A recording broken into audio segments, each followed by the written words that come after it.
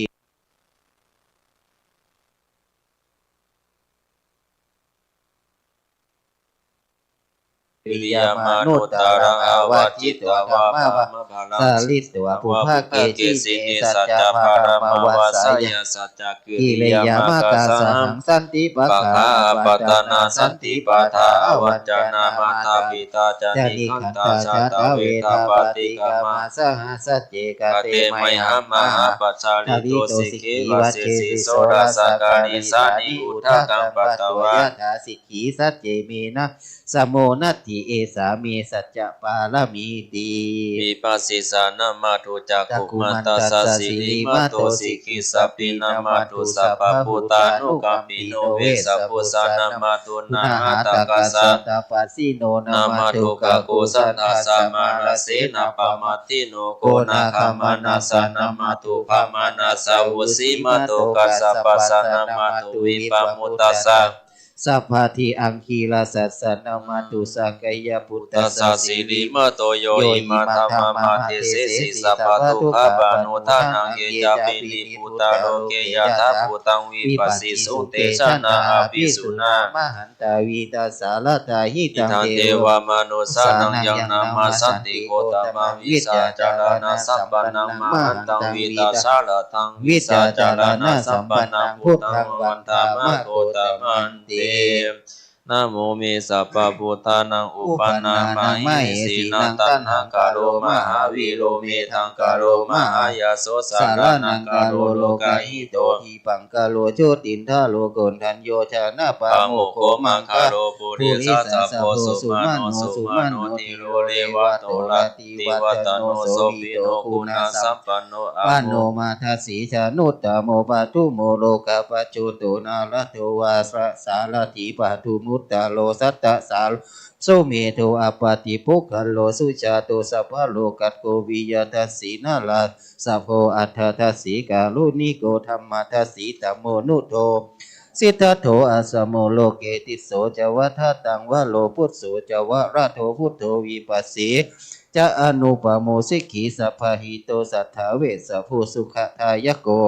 กกุสันโธสัทธาวะโหโกนาคัมมโนรันจโหกัสสะโพสิลิสัมปันโนโคตโมสักกายปุงขโว พุทธังโฆสติสังฆาโตธัมมานังวิตโยตถาวิริยัมปิติปัสสติพุทธังฆาจตหาปริสัมมาตุปิกะพุทธังฆาสติเตสัพพทัสสินามุนีนา สัมมาทัคคาตาภา ภา วิ วิ ตา ตาภาหุริกตาสัมวัตติอาภิญญายานิพานายาจาโพธิยาเอเตนะสัจจวัชเชนะโสติเตโหตุสัพพตาเอกัสสามิสัมมาเยนะ นา โท โทโมกัลลานันจะกัสสะปังกิลานิทุกิเตทิสตัวโพธังเกสัตตะเตสยิเตจัตตังอภินันทิตัวโล โล กา คา มุ มุ จิ จิ น สุ สุ ตั ตั ง ง คา คะ เน เน เตนะสัจ สั จ จ วั วั ช ช เช เช นะ นะ โส โส ติ ติ เต เต โห โห ตุ ตุ สั สั พ พ พ พ ตา ตา เอ เอก ก ตา ตา ธร ธร ร ร ม มา รา รา ชา ชา ภิ ภิ เก เก ลั ลั ญ ญ เย เย นา นา ภิ ภิ ปิ ปิ ริโตจุ จุ ต ต ตา ต เท เท เร เร นา นา ตั ตั ญ ญ เย เยว ะ วะ ภา พา นา นา เป เป ต ตว วา นา นา สา สา ธา ธา ลั ลั ง ง สั สั ม ม โม โม ทิ ทิ ต ต ว วา จา จา อา อา ปา ปา ตา ตา ตัม ตัม มา มา อุ อุ จา จาสิตา ฐา นา นะ โส โสเอเตนะ อา สั สัจ จ จ วั วา ช เชนะโสติเตโห หน ตุ ตุ สั สั พ พ พ พะ ทา ทา ปะ ปะ หิ หิ นา นา เต เต จะ จะ อา อา พา พาทา ทา สินนันนัมปิมเหสินังมะกาหาตากิเลสาวะปัตตานุปาติธรรมตังเอเตนะสัจวัชเชนะโสติเตโหนตุสัพพะทาย ะโตหังภะเกนิยาลิยายาสาติยาสาโตนาภิสานามิสัจจิตจะปานันสิวิตาโวโลเปตาเตนะสัจเจนะโสติเตโหตุโสติคาปัสสะอิติปิโสภะคะวะอะระหังสัมมาสัมพุทโธวิสาจารณะสัมปันโนสุขโตโลกวิทู อนุตตโล โล ภู ภุ ริ ริ สั สา ทธา ธรรมาสารติสัทธาเท เท ว ว ม ม นุ นุ ษ ษ สา สา นั นั ง ง พุ พุ ท ท โธ โธ ภะ ภะ คะ คะ วะ วะ เต ติสวากขาโตภะคะวะตาธัมโมสันติติโกอาคาลิโกเอหิปัสสิโกโอบานัยปัจจตังเวทิตาโพวินโยอิติสุปฏิปันโนภะคะวะโตสาวกสังโฆอุชุปฏิปันโนภะคะวะโตสาวก สังโฆ ยายาปฏิปันโนภะคะวะโตสาวกสังโฆ สามีจิปฏิปันโนภะคะวะโตสาวกสังโฆยะทิทังจัตตาริปุริสยุคานิ นิอัตตาปุริสปุคลลายสภะคะวะโตสาวกสังโฆอาหุเนโยบาหุเนโยทักขิเนโยอัจจกาลานิโยอนุตตรังบุญญาเกตังโลกัสสติปะหุสาสมาปิ พิ ติ นิเมตาสาวุทันตังกิริมิคาลังอุทิตาโกลาสเสนามารันตานาทิธรรมวิตินาจิตาวามุนิโทตันเต สัสสะ ภาวะตุเตจยมังคลานิมาลาดิเลกัมมาพิยุจิปัสสะภารติโกรัมปนาลวะกัมมะกัมมาทัตตายะขังกันติสุทัตตาวิตินาจิตาวามุนิโทตันเตชะสาภาวะตุเตจยคาลานินาลากิลิงคาชาวะรังอติมาทาภูตังภาวะกิจกรรมัสสนิวสุทาตัมเมตัมบุเสกวิตินาจิตาวามุนิโทตันเตสัสสะภา ภาว ะ ะตุเตชยมังคลานิอุกิตาขัดขมาติอาตาสุตาลุนันตังทาวันติโยจนาปะทังกุลิมาลา วันตังอิทิปิสังคตามโนจิตาวามุนิโตตันเตชะสาวะ วันตุเต ชัยมังคลานิกาตวานากาตาพุทธาลังอิวะคาปินิยจิตจายาทุทาวจานังจานกายมะเจสัตเตนะโสมาวิติเจตาวามุนิโตตันเตชะสา ภาวันตุ อุ เต เตชัยมังคลานิสัจจังวิหายามาติสัจจกวาทะเกตุวาทาพิโลภิตามานาอาติอัน ตาภูตัม ปัญญาปาทีปัจจาริโตจิตาวามุนิโตตันเต สัสสะภาวันตุ ตุ เต เตชยมังคลานินันโทปันนันทพุทธกังวิพุทธไมหิพุเตนะเทระพุทธเกนะธรรมาปยันโตอิตุสวิตินาทิตาวามุนิโตตันเตสัสสะภาวันตุเตชยมังคลานิทุกขาหัติตาพุทธเกนะสุทัตตาหัตังพัมมังวิสุติจุติเมธิภากาพิดานังยาน พระเทนาวิตินาทิตาวามุนิโตตันเตจัสสะภวตุเตชัยมังคลานิเอตาวิพุทธชัยมังคลาอัตถกาขายโยวาจโนทินันสารเตมาตติเหตุวานันเนกาวิวิธานิจุปัตตวานิโมขังสุขังอธิกามายานาโลสัพพโย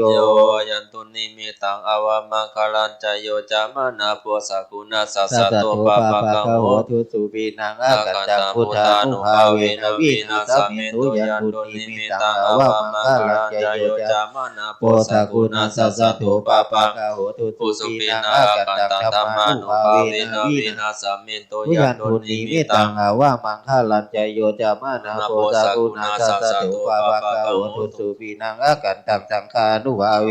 วินาสเมตุ อาทาสิเมอากาสิเมยาติมิตาสักขะจะเมเปตานังหักขินังทัสสะ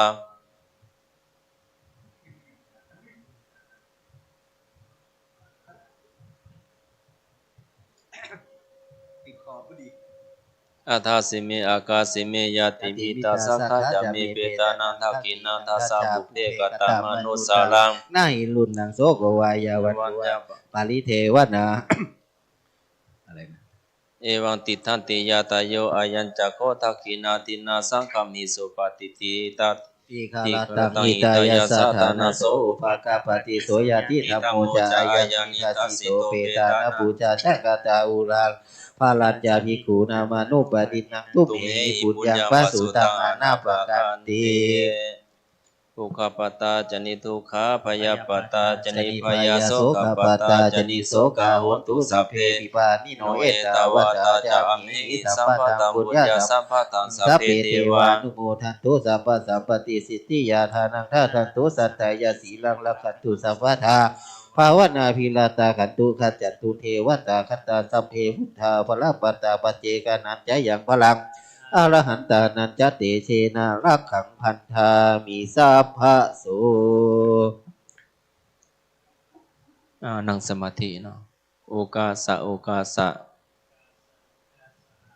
ณโอกาสบัดนี้ ณโอกาสวันนี้ ข้าพเจ้าขอสมาทาน ข้าพเจ้าขอสมาทาน ซึ่งพระกรรมฐาน ซึ่งพระกรรมฐาน ที่พุทธเจ้าทรงบัญญัติไว้ดีแล้ว ซึ่งพระพุทธเจ้าทรงบัญญัติไว้ดีแล้ว ขอขานิกะสมาธิ ขอคณิกะสมาธิ อุปจารสมาธิ อุปจารสมาธิ และวิปัสสนาญาณ และวิปัสสนาญาณ จงบังเกิดมีในสันดาน จงมีบังเกิดในสันดาน ของข้าพเจ้า ของข้าพเจ้า ข้าพเจ้า ข้าพเจ้า จะตั้งสติไว้ จะตั้งสติไว้ ที่ลมหายใจเข้าออก ที่ลมหายใจเข้าออก ลมหายใจเข้ารู้ ลมหายใจเข้ารู้ 3 หนและ 7 หน 3 หนหรือ 7 หน 100 หนและ 1,000 หน 100 หนและ 1,000 หน ด้วยความไม่ประมาท ด้วยความไม่ประมาท ตั้งแต่บัดนี้เป็นต้นไปเถิด ตั้งแต่บัดนี้เป็นต้นไปเถิด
จากสมาธิเนาะ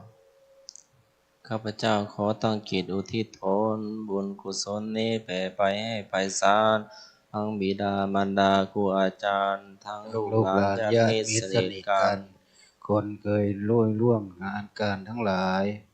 มีส่วนได้ในกุศลผลของฉัน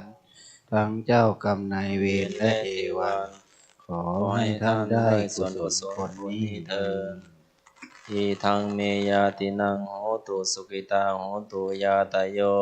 อิตังทานากามานิพานาปัจจโยโหตุโน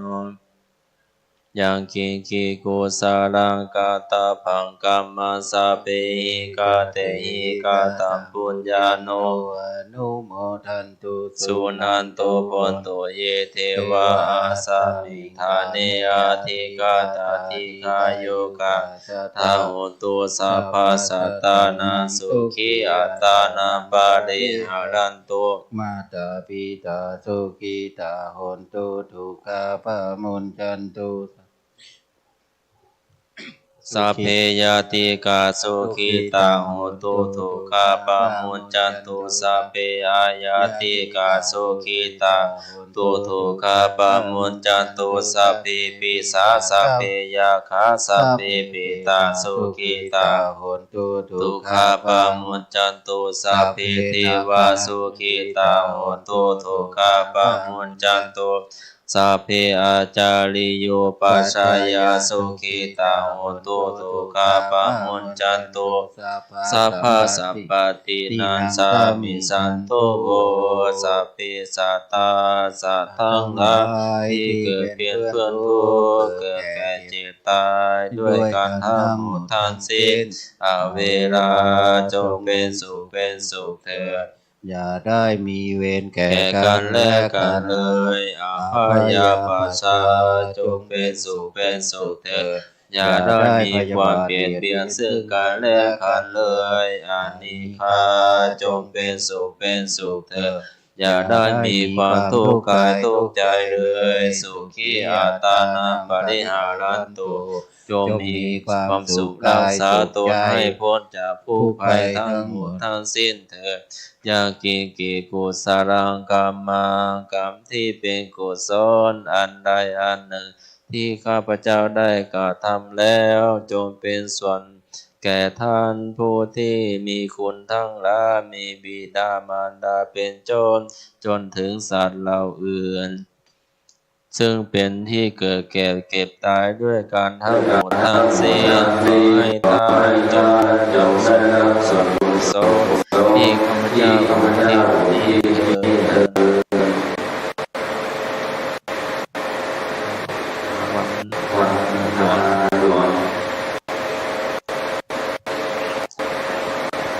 วันทาพันติสัพเพวันทามิธรรมสามิสัพพะมิ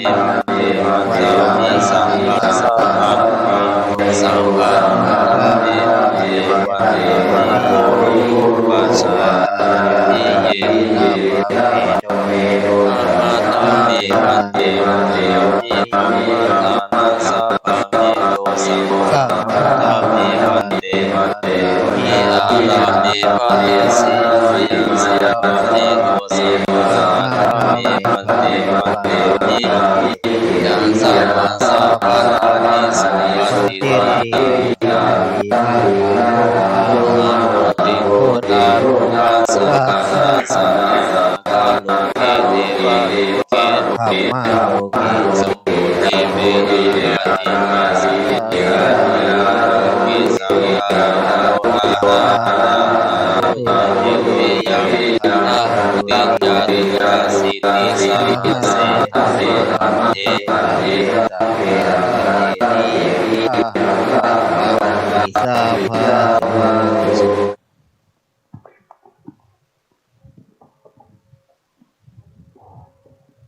วันทาครูบาหลวง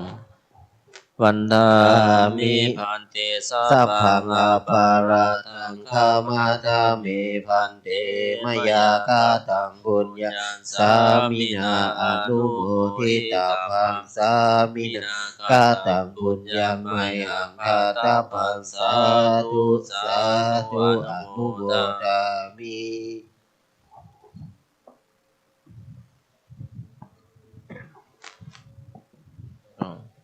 นิมนต์พระอาจารย์ศรีกเนศ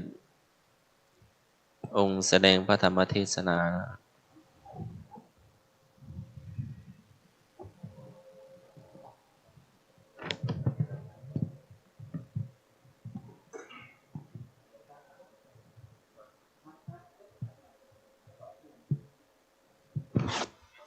นิมนต์พักหายใจก่อนเนาะ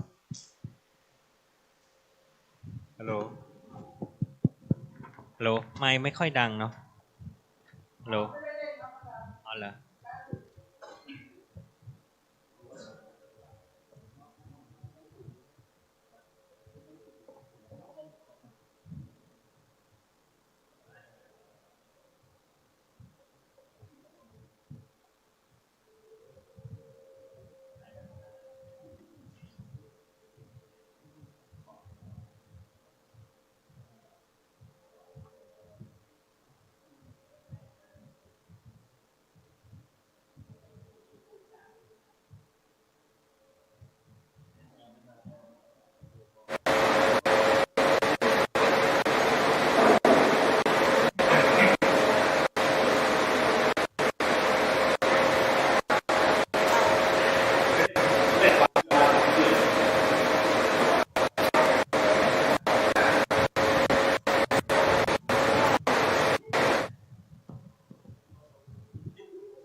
ฮัลโหล ฮัลโหล ฮัลโหล เอาของอาจารย์สมัคร ฮัลโหล ฮัลโหล ทดสอบ อาจารย์สมัครลองทดสอบแล้ว ทดสอบ 1 2 นิมนต์พักผ่อน นิมนต์เตรียมตัว ทดสอบ สดับรับฟังพระธรรมเทศนานะครับ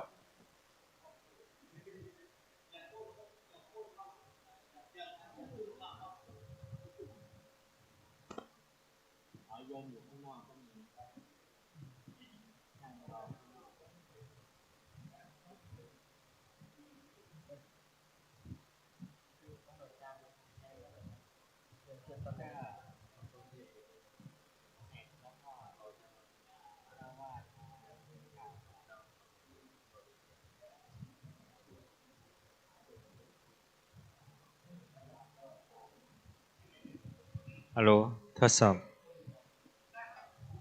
ทดสอบ 1 2 ต้องกระแทกเสียงอ๋อ เสียงมันออกข้างนอกใช่ไหมก็ว่าข้างในไม่ค่อยได้ยิน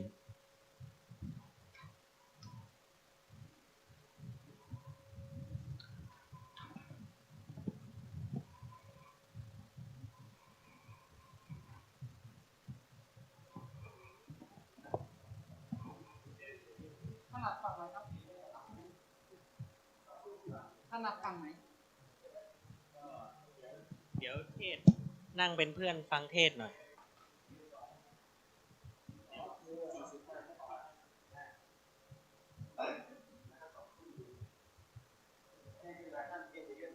อาจารย์นัดโยม2 ทุ่มไงโยมมีขึ้นมาปกติโยมขึ้นมานัดอาจารย์บอกเรียน2 ทุ่มอันนี้มันไม่ได้ยินหรอกข้างบนนี่ก่อนอาจารย์วิศวะบอก2 ทุ่มเรียน2 ทุ่มไงระหว่างที่ญาติโยมนั่งรอเนาะที่จะเริ่มพิธีการเวียนเทียน2 ทุ่มเนาะก็ยืดเส้นยืดสายเข้าห้องน้ำห้องท่าดื่มน้ำปัสสาวะกันไปก่อนเฮ้ย ไปปัสสาวะกันก่อนปัสสาวะให้เรียบร้อยแล้วก็ดื่มน้ำกัน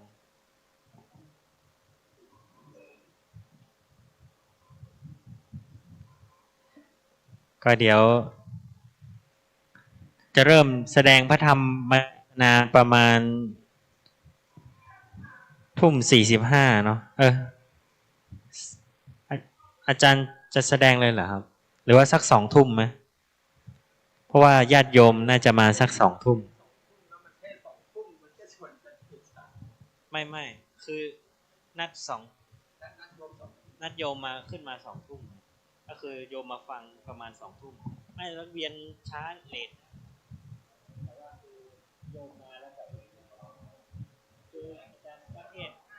เปล่ารอตั้งแต่ผมถามอาจารย์สนองนะว่าผมเทศตอนไหนดีนะทุกอย่างมันมีหมดแล้วไม่รู้ก็ปกติบางปีก็เร็วปีนี้นัดช้าเพราะว่าปีนี้ไม่มีเรียวนี่แกจะนัดแฟนคลับจะมาแฟนคลับ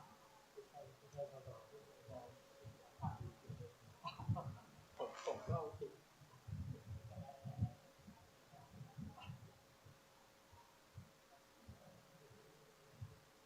โอ้อาจารย์สว่างสวย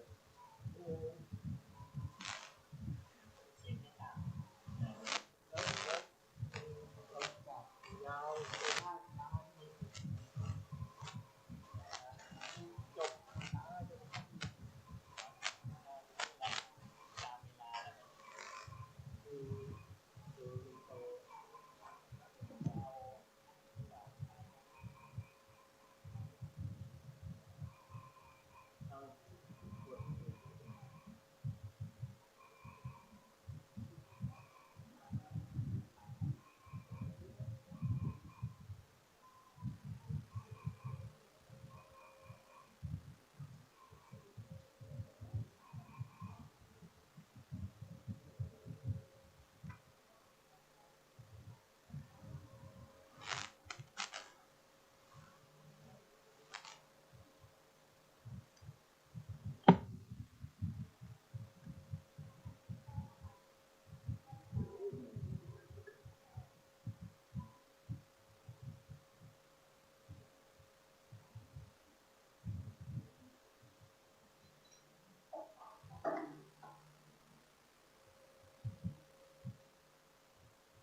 ทดสอบทดสอบ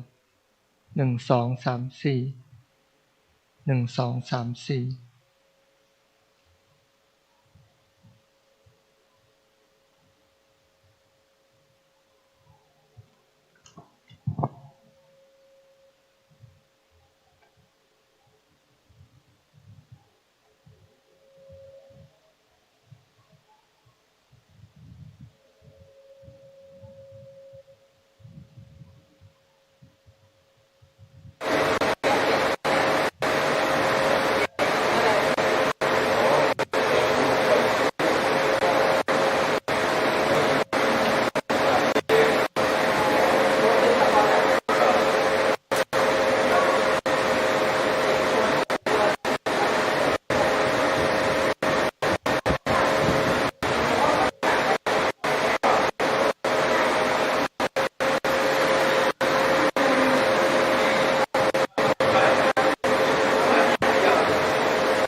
โร โล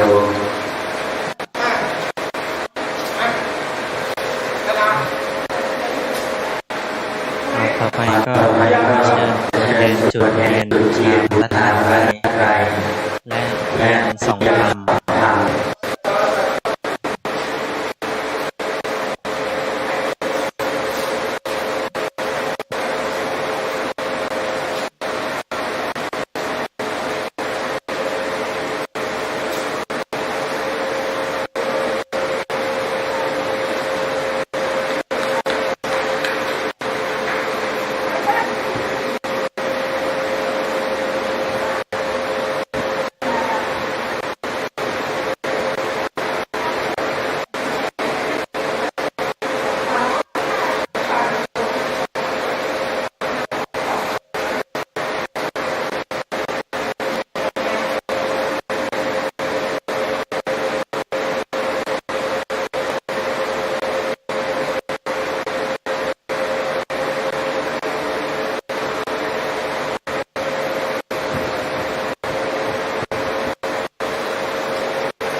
เกณฑ์ขันธ์สี่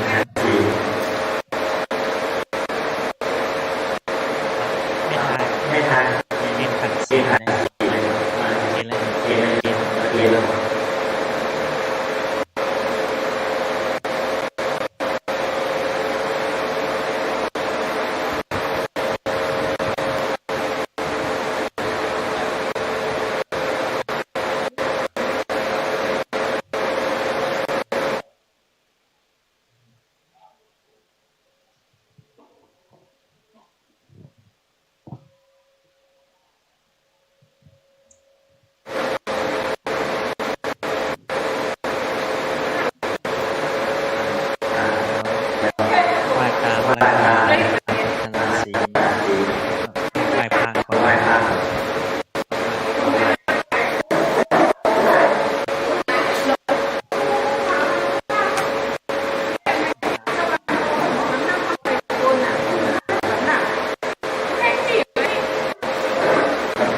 ไหว้พระละพระราชนาสีเนาะ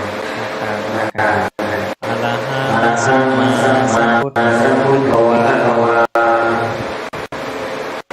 พุทธังภะคะวันตังอะระหะโตสวากขาโตภะคะวะตาธัมมังนัมสสามิสุปฏิปันโนภะคะวะโตสาวกสังโฆสังฆังนามามิ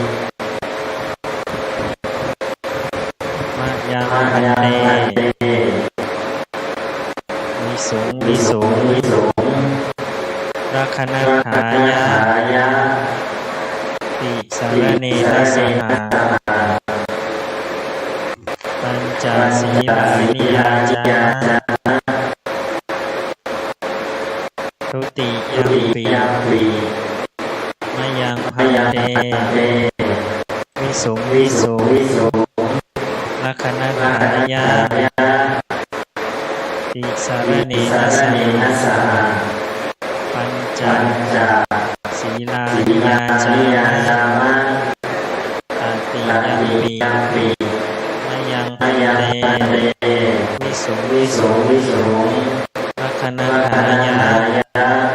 ติสารเนนะสหาปัญจศีลานิยาจามะนะโมตัสสะภะคะวะโตอะระหะโตสัมมาสัมพุทธัสสะนะโมตัสสะภะคะวะโต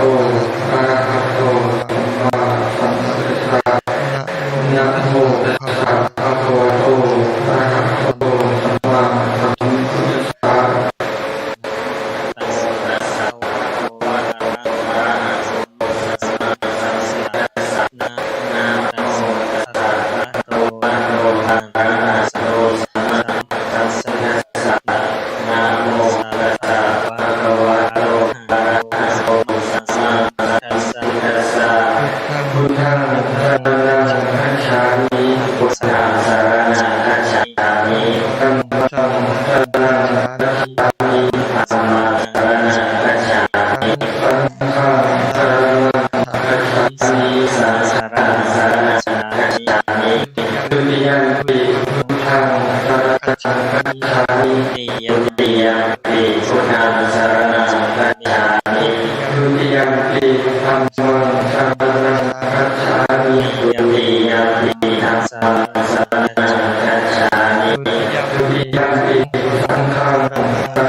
เกวันโนตีเมื่อบัดนี้พระธรรมภาพได้การแสดงธรรมเป็นชนะเพื่อระดับปัญญาเพิ่มบุญบารมีเสริมสร้างกุศลปัญญาสีแก่ญาติโยมผู้ทำบริจาคทั้งหลายที่ได้มาทำใจมาบำเพ็ญกุศลเนื่องในวันอาสาฬหบูชาได้ไปแห่งนี้อาทิตย์ได้กล่าวว่าในอดีตการแล้วพุทโธโลเกวันโนพระพุทธเจ้าได้บำเพ็ญแล้วในโลกนี้ทั้งช่วงที่พระพุทธเจ้าตรัสรู้พระภาคทรงบอกจากแล้วได้หลีกเล่นอยู่มีพระปริปิโตแห่งจิตเกิดขึ้นว่าทำที่เราได้บรรลุนั้นนี้เป็นได้ยากทางยากถ้าเราจะพึงแสดงธรรมแต่เราพึงจะไม่พึงรู้ทั่วถึงธรรมเราจะเป็นความเห็นในเราทรงมีใครน้อมไปเพื่อความหมายน้อยไม่น้อมไปเพื่อแสดงธรรมทั้งสถานที่แล้วเกิดปฏิภาณว่าชาวผู้เจริญโลกจากที่หายหนอโลกจากวินาศหนอเพราะพระตถาคตสัมมาสัมพุทธเจ้าทรงน้อมใจเพื่อความเป็นฝ่ายน้อยไม่ทรงน้อมใจเพื่อความแสดงธรรมที่พระพุทธองค์นั้นเพื่อของพระองค์พระผู้มีพระภาคพระผู้แต่พระผู้มีพระภาคพระพุทธเจ้าขอมีพระภาคได้โปรดทรงแสดงธรรมขอได้โปรดทรงแสดงธรรมก็สักทั้งหลายพวกที่ดีเลยจะน้อยดีเพราะไม่ได้ฟังธรรมเรื่องเสือผู้รู้ทุกข์ธรรมจะมีพระผู้มีพระภาคทำชุมอนันตนาของพระองค์และทรงในความกรุณาในบุตรที่โปรดดูสัตว์โลกด้วยพุทธจักสุเพื่อโปรดดูสัตว์โลกด้วยพุทธจักสุได้ทรงเห็นสัตว์ทั้งหลายที่ดูดีดูเด่นในใจก็มีที่ยุเรศที่มีผู้ดีคือกิเลสในจักสุภาพก็มีที่มีสีแก่บ้านก็มีที่มีสีอ่อนก็มีที่มีอาการดีก็มีที่มีอาการตามก็มีที่จะสอนให้รู้ได้ง่ายก็มีที่จะสอนให้รู้ได้ยากก็มีที่มีปกติเห็นปรโลกและโทษโดยความเป็นไทยก็มีพระผู้มีพระภาคทรงดูสัตว์โลกด้วยพุทธจักสุได้ทรงเห็นสัตว์หลายบางพวกมีทุลีคือกิเลสในจักสุน้อยบางพวกมีทุลีในกิเลสมีทุลีคือกิเลสในจักสุมากบางพวกมีคือแก้หน้าบางพวกมีสีอ่อนบางพวกมีอาการดีบางพวกมีอาการต่างบางพวกรู้ได้ง่ายบางพวกสอนที่รู้ได้ยากบางพวกมีปกติบางพวกโดยความเป็นไทยอยู่ฉันนั้นพระผู้มีพระภาคได้ทรงดำริว่าเราจะพึงแสดงธรรมแก่ใครก่อนใครจะรู้ทั่วถึงธรรมที่ได้ฉับพลันขั้นแล้วทรงพระองค์ตรัสว่าตรงนี้จะขออนุญาตรวบอัลลอฮฺระดาและแต่พระผู้มีพระภาคทราบว่าอัลลอฮฺระดาและสิ้นชีพแล้วลำดับนั้นพระผู้มีพระภาคได้ทรงพระดำริว่าเราจะพึงแสดงธรรมแก่ใครก่อนใครจะรู้ทั่วถึงธรรมนี้ได้ฉับท่านแล้วได้ทรงเห็นภิกษุปัญจวัคคีย์อยู่หน้าป่าอิสิปตนอุทยานในวันจึงเสด็จจาริกไปทางพระทางพระนครพระปัญจวัคคีย์ได้เห็นพระผู้มีพระภาคแล้วนัดหมายกันว่าท่านทั้งหลายพระสมณะโคดมนี้เป็นผู้มีมากพายความเพียรเวียนมาเวียนมาเป็นความว่ากำลังเสด็จพวกเราไม่พึงว่าไม่พึงขึ้นไม่พึงต้อนรับของไม่พึงรับบาตรของพระแต่พึงวางไว้ข้าพระองค์ปรารถนาก็จะขับได้ท่านพระผู้มีพระภาคเสด็จเข้าไปถึงพระปัญจวัคคีย์ พระปัญจวัคคีย์นั้นไม่ตั้งอยู่ในกติกาต่างลุกขึ้นต้อนรับพระมีพระภาครูปหนึ่งรับบาตรจีวรของพระ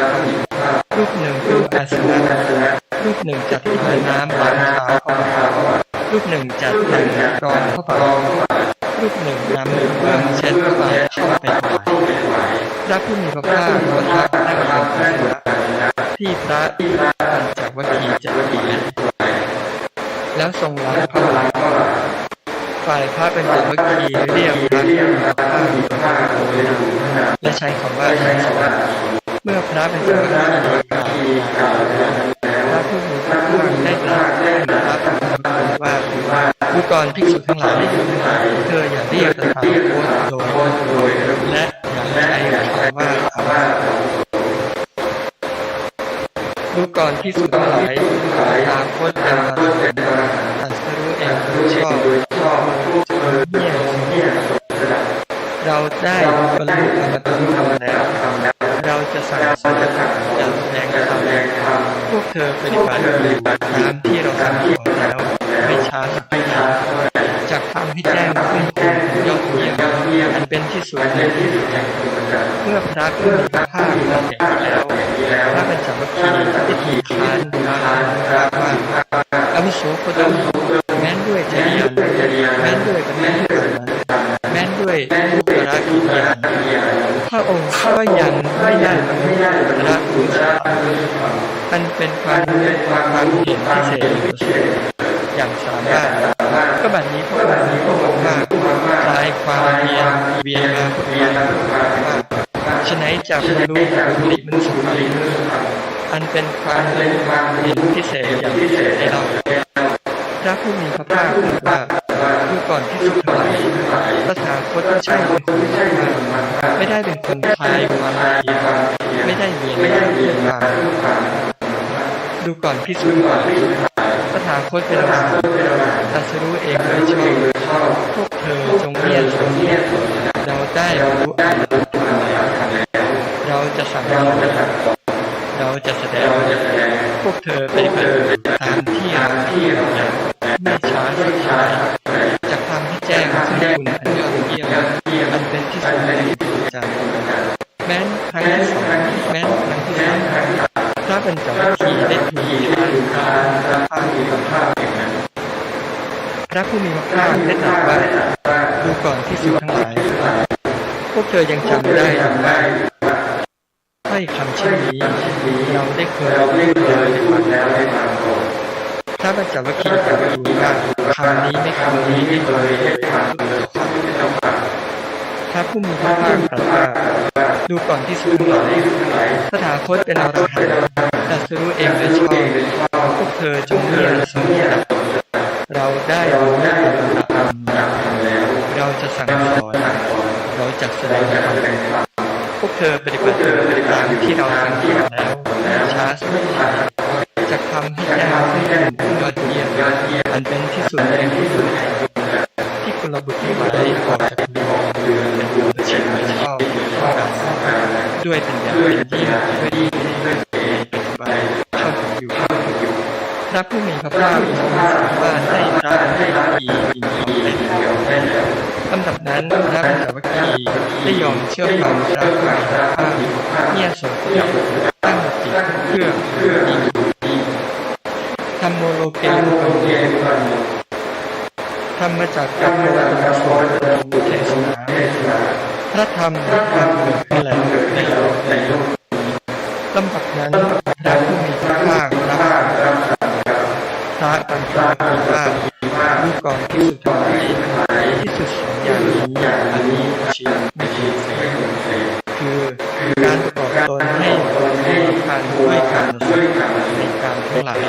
เป็นธรรมอันเป็นชาวบ้านเป็นของไม่ใช่การขยายไม่ประกอบด้วยประโยชน์การประกอบความเป็นตนเป็นความลำบากไม่ใช่ของยากไม่ประกอบด้วยประโยชน์ดูก่อนที่สุดทั้งหลายปฏิปทาสายทางได้จะสร้างอย่างนั้นพระถาคตได้ตรัสรู้แล้วด้วยปัญญาทำดวงตาที่เกิดญาณย่อมเป็นไป ความตรัสรู้เพื่อนิพพานดูก่อนภิกษุทั้งหลายก็ปฏิบัติตามสายตาที่ได้ด้วยปัญญาทำดวงตาให้เกิดทำญาณให้เกิดย่อมเป็นไปเพื่อความรู้ยิ่งเพื่อความตรัสรู้เพื่อนิพพานนั้นเป็นเช่นนี้ปฏิปทาสายกลางนั้นให้เกิดคือปัญญาอันเห็นชอบความดำริชอบเจรจาชอบการงานชอบเลี้ยงชีวิตชอบพยายามชอบระลึกชอบตั้งจิตชอบนี่แหละคือปฏิปทาดูก่อนภิกษุทั้งหลายข้อนี้แหละคือทุกขอริยสัจคือความเกิดก็เป็นทุกข์ความแก่ก็เป็นทุกข์ความเจ็บไข้ก็เป็นทุกข์ความตายก็เป็นทุกข์ความประจวบด้วยสิ่งที่ไม่เป็นที่รักก็เป็นทุกข์ความพลัดพรากจากสิ่งที่รักก็เป็นทุกข์ปรารถนาสิ่งใดไม่ได้สิ่งนั้นนั่นก็เป็นทุกข์โดยย่นย่อปฏิบัติดูก่อนที่สุดทั้งหลายข้อนี้แลเป็นทุกขันข้อนี้แลเป็นทุกขันสมุทัยอริยสัจคือตัณหาและความที่ประกอบด้วยความกำหนัดด้วยอำนาจมีปกติยศเกินในอำนาจกรรมดูภาวตัณหามีภวัตมีดูก่อนที่สุดหลายข้อนี้แหละเป็นมีโรคอริยสัจคือตัณหาโดยมิตรด้วยมรรคคือวิราคะตัดคืนไปไม่ควรดูก่อนที่สุดหลายข้อนี้แหละเป็นขันธ์อริยมรรค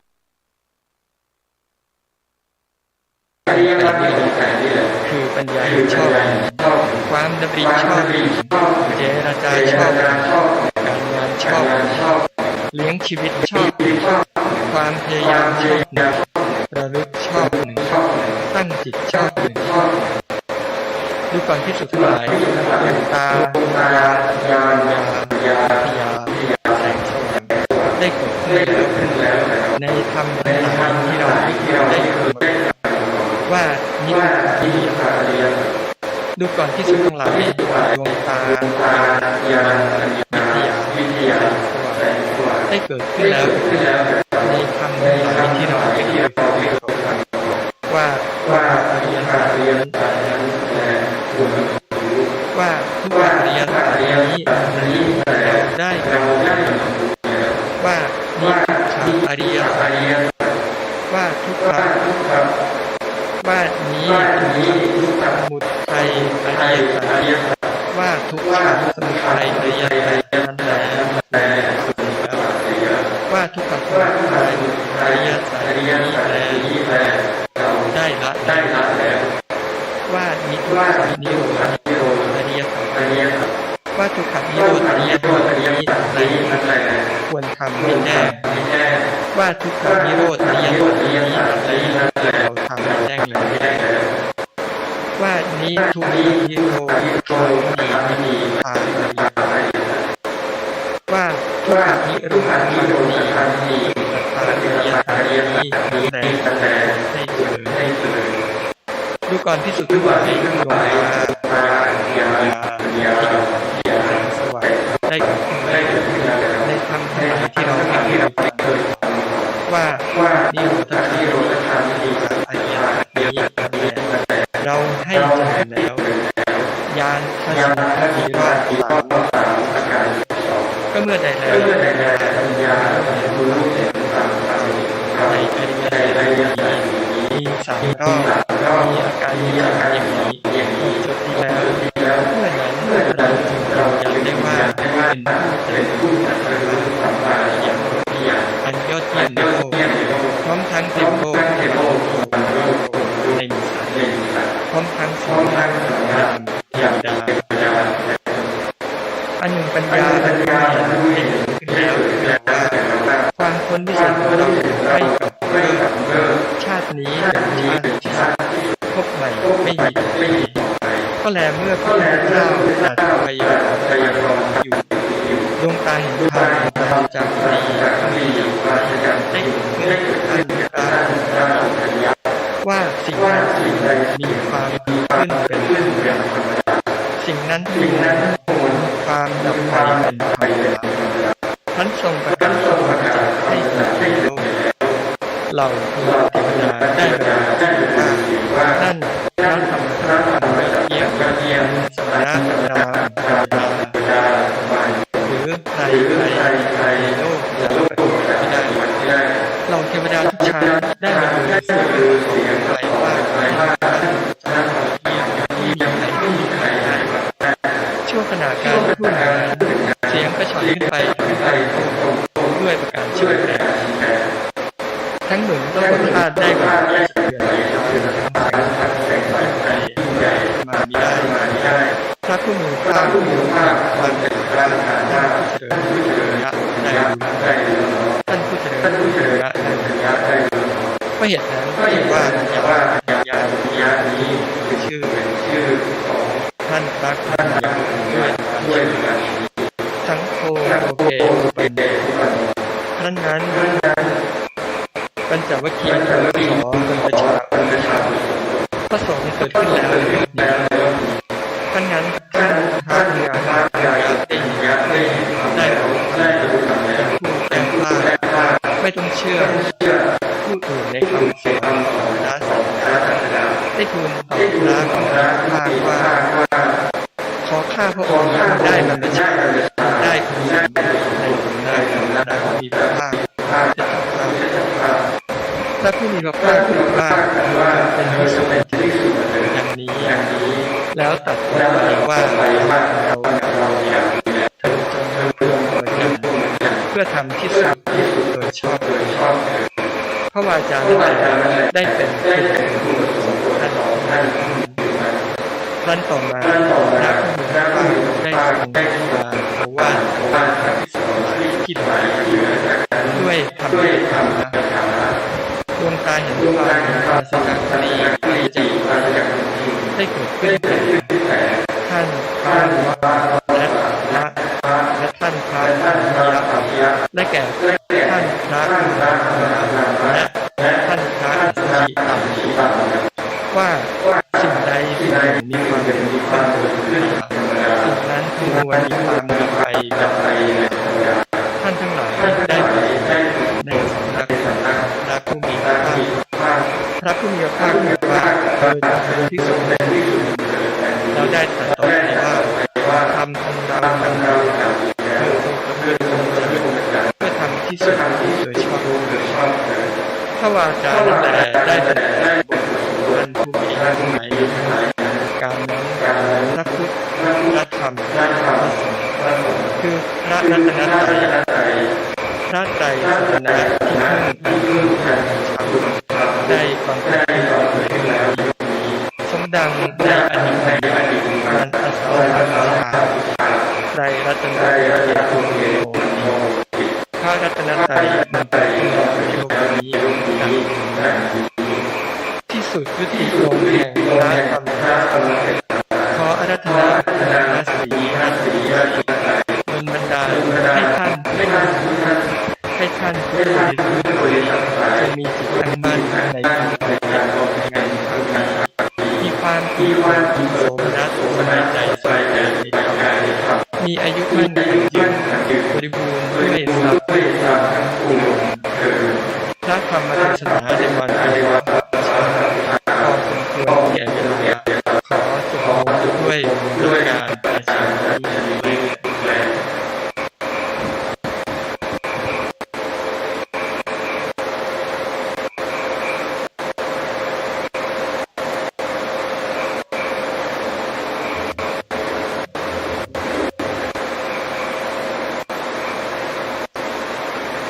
ยะถาวริวาหิเตเอวะอิโตินังปะปะติอิชิตังตังนังทิเมวะเมตุเตเตเมตวาจันโท ยถาวิชงวิรัตยัง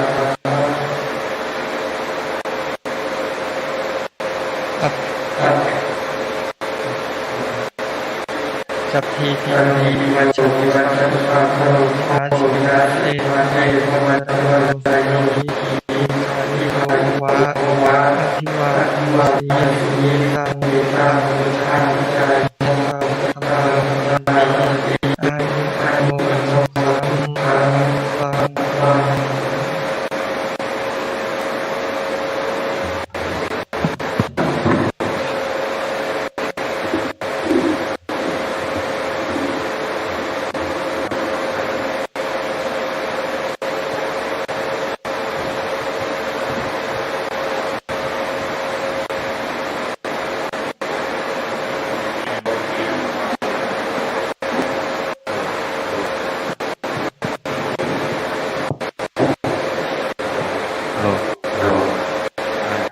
โยนเตรียมดอกไม้ไว้กล่าวคำบูชาดอกไม้มีข้างหน้านะครับได้เอาดอกไม้เอาดอกไม้ทูบเทียนมาให้พระด้วยไม่ชี้เอามาถือไว้ในมือไว้แล้วจะกล่าวบูชาทูบเทียนไม้ทูบเทียนในวัด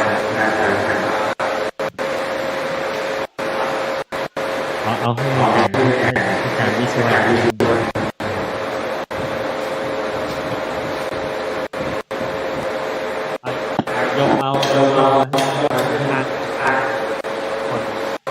ยกพานอาจารย์สวยเอาสวยดอกเทียนสวยอาจารย์สวยจากถวายนี่ผ้ายกขึ้นเลยมาถวายอาจารย์สวยเราไม่อาจารย์สวย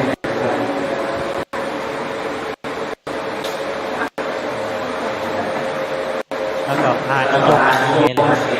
ถึงพานดอกไม้สวยทั้งหมด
เราทั้ง ทั้งหลาย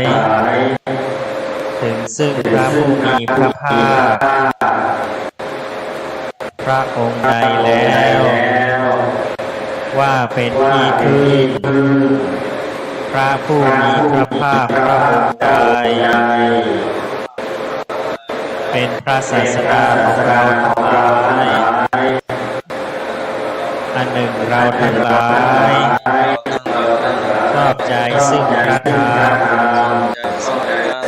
ของพระผู้มีพระภาคพระองค์ใดพระผู้มีพระภาคเจ้าพระองค์นั้น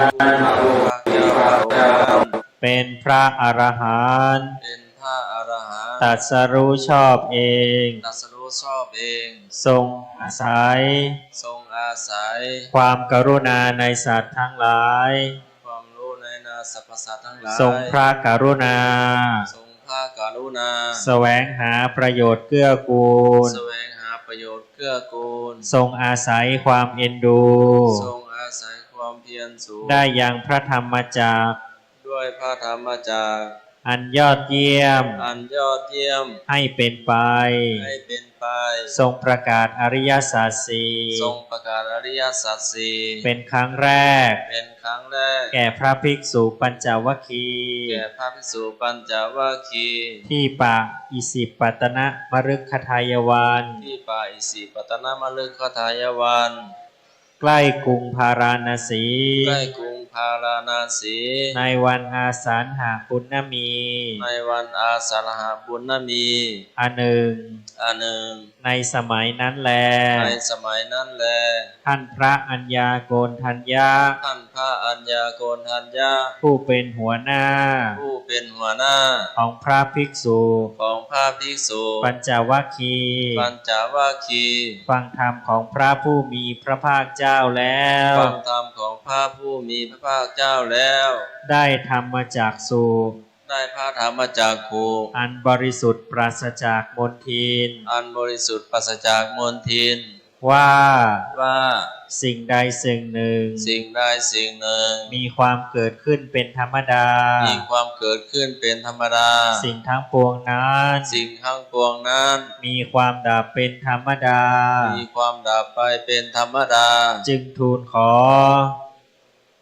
อุปสมบทกับพระผู้มีพระภาคเจ้าเป็นองค์แรกในโลกอันหนึ่งในสมัยนั้นแลพระสังฆรัตนะได้บังเกิดขึ้นเป็นครั้งแรกพระรัตนตรัยคือพระพุทธรัตนะพระธรรมรัตนะพระสังฆรัตนะได้สมบูรณ์แล้วในโลกบัดนี้เราทั้งหลายแลมาประจวบมงคลสมัยอาสาฬหปุณณมีวันเพ็ญอาสาฬหะที่รู้พร้อมกันว่าเป็นวันที่พระผู้มีพระภาคเจ้าพระองค์นั้นทรงประกาศพระธรรมจักรเป็นวันที่เกิดขึ้นแห่งพระอริยสงสาวกและเป็นวันที่พระรัตนตรัยสมบูรณ์คือครบสามรัตนะจึงมาประชุมกันแล้วณที่นี้ถือสักการะเหล่านี้ทำกายของตนให้เป็นดังภาชนะรับเครื่องสักการะระลึกถึงพระคุณตามเป็นจริงทั้งหลายของพระผู้มีพระภาคเจ้านั้นจากทำประทักษิณสิ้นวาระสามรอบซึ่งพระสถูป นี้บูชาอยู่ด้วยสักการะอันถึงไว้แล้วอย่างไรข้าแต่พระองค์ผู้เจริญขอเชิญพระผู้มีพระภาคเจ้า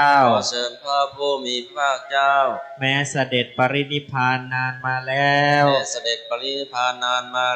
ยังปรากฏอยู่ด้วยพระคุณสมบัติอันข้าพระพุทธเจ้าทั้งหลายจะพึงรู้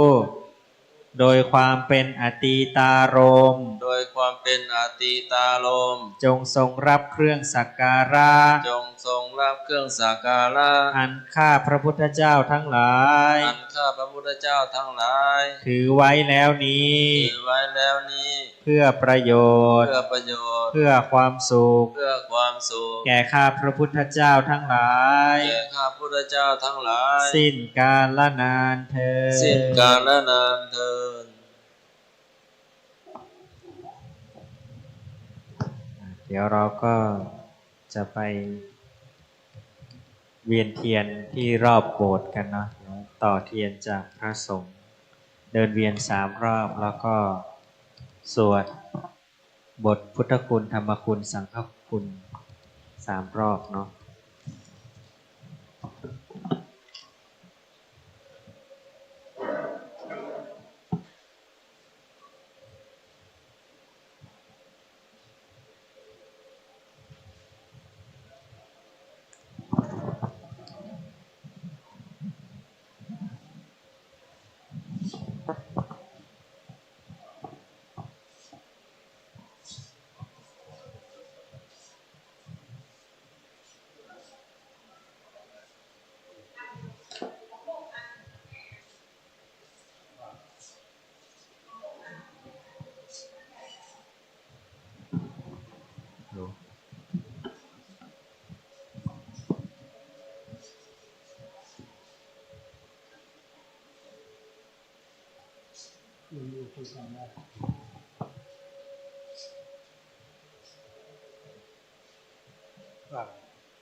ฮัลโหลไปถึงก่อนลองไปดูนะ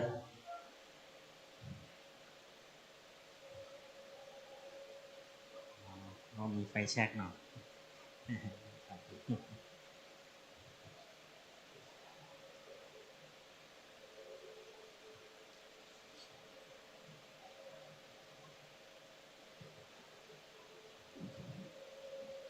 ฮัลโหลทดสอบได้ยิน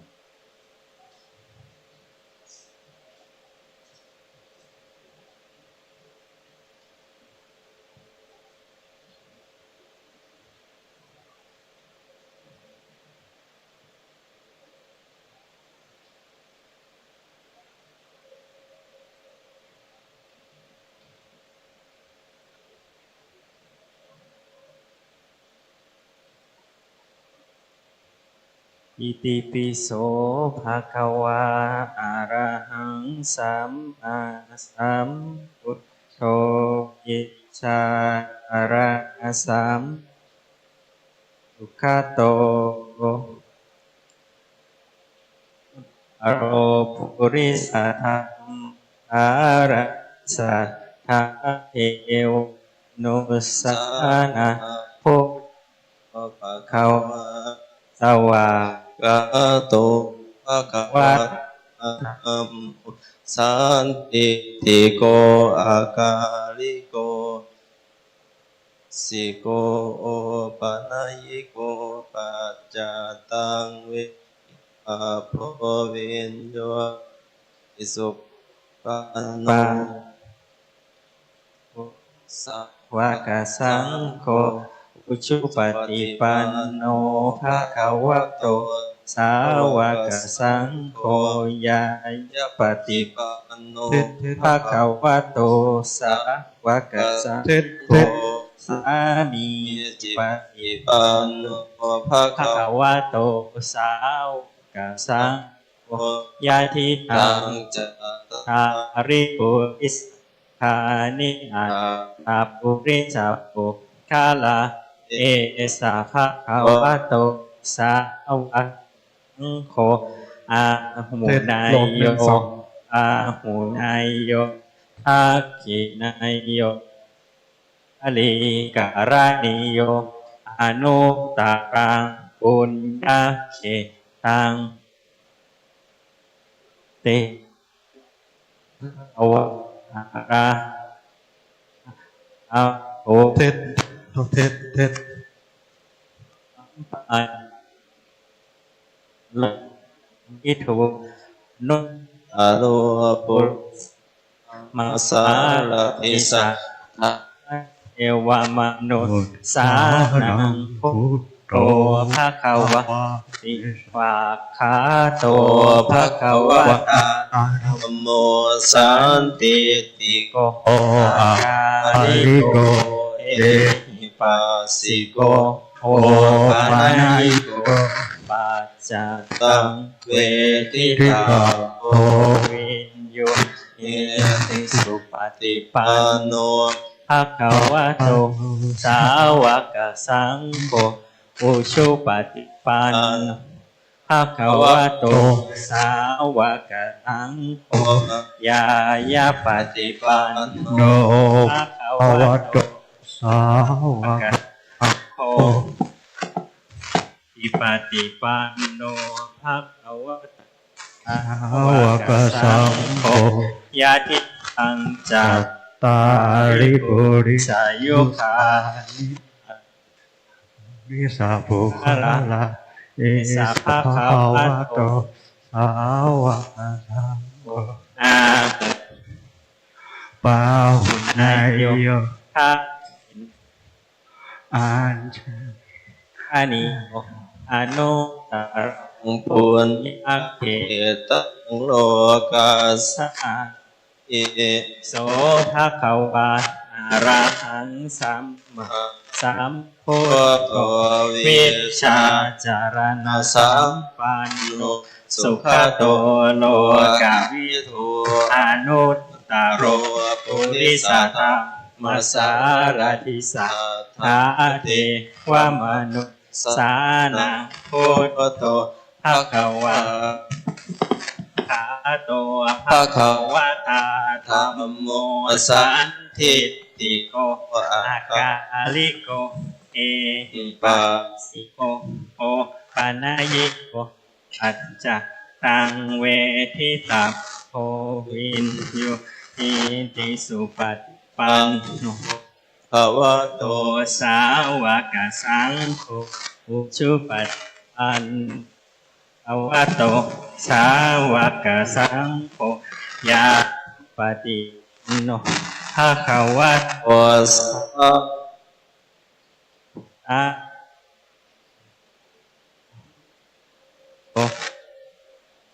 สังโฆอะโพคะเออะโพอะหูนายโยหูนายโย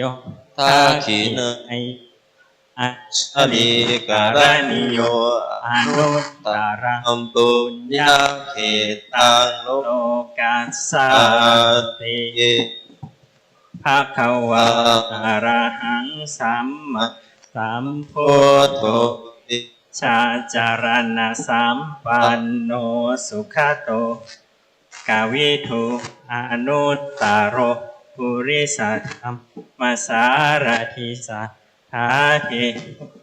นุสานะพุทโธภะคะวะติสวาขาโตภะคะวะตาธัมโมสันทิติอากาลิโกเอหิปัสสิโกโอปะนายิโกปัตตะเว โหวินยูหิสุปฏิปันโนภะคะวะโตสาธุปฏิปันโนภะคะวะโตสาวกสังโฆยายาปฏิปันโนภะคะวะโตสาวกสังโฆสามีจิปฏิปันโนภะคะวะโตสาวกสังโฆยะทิทางจัตตาริปุริสยุคานิอัตถปุริสปุคาลาเอสะภะคะวะโตสาวกสังโฆอาหุนายโยปาหุนายโยภาคินายโยอัญชลีการานิโยอนุตตรังปุญญาเขตตาโลกัสสติ